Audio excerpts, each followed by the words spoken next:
Le dossier de cette édition sur le pays arabe qui échappe à la crise du tourisme. Oman est une terre de légende, celle de Sinbad le marin, située au cœur d'un monde troublé entre l'Iran et le Yémen. Et pourtant, sa neutralité lui vaut d'être surnommée la Suisse d'Arabie et d'attirer des centaines de milliers de visiteurs. Quelques points de repère.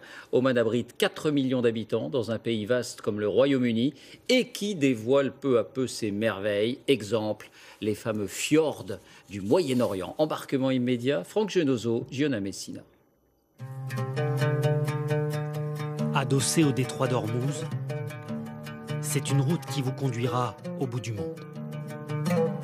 Dans une péninsule qui longtemps fut le territoire des pêcheurs et des pirates.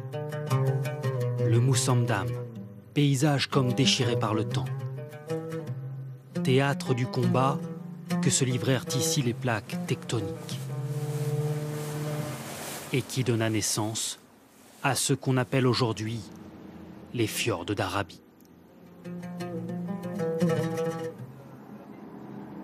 Dans la baie du Levant, un groupe de touristes français a pris place sur cette embarcation traditionnelle. La mer est l'unique moyen de remonter jusqu'au tréfonds de cette baie mystérieuse.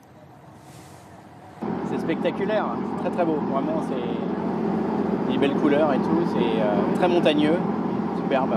Inimaginable, j'ai jamais rien vu de pareil, et pourtant j'ai voyagé. L'aventure se poursuit à la rame.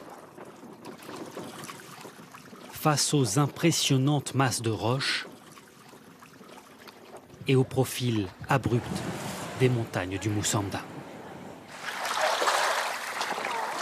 Ah, c'est pas beau ça. Elle est pas belle la vie. Qu'est-ce que tu veux rajouter de plus? C'est juste magique. Des instants de quiétude appréciables dans un pays considéré comme le plus sûr du Moyen-Orient. Un critère essentiel pour ces voyageurs habitués des randonnées au grand air. Il y a des pays où on ne peut plus se rendre, comme la Mauritanie, l'Égypte, on a moins confiance. On regarde sur le site .gouv et hop, tous les pays sont rouges. Alors on en a marre.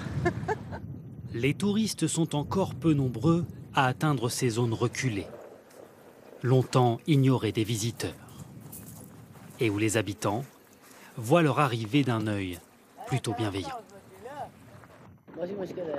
Les touristes sont les bienvenus, ils ne nous dérangent pas. Ici, c'est très calme, très beau. S'ils peuvent profiter des merveilleux paysages qui nous entourent, alors tant mieux. Les villageois refusent en revanche que les grands navires et les paquebots accèdent à la baie. Seules les embarcations traditionnelles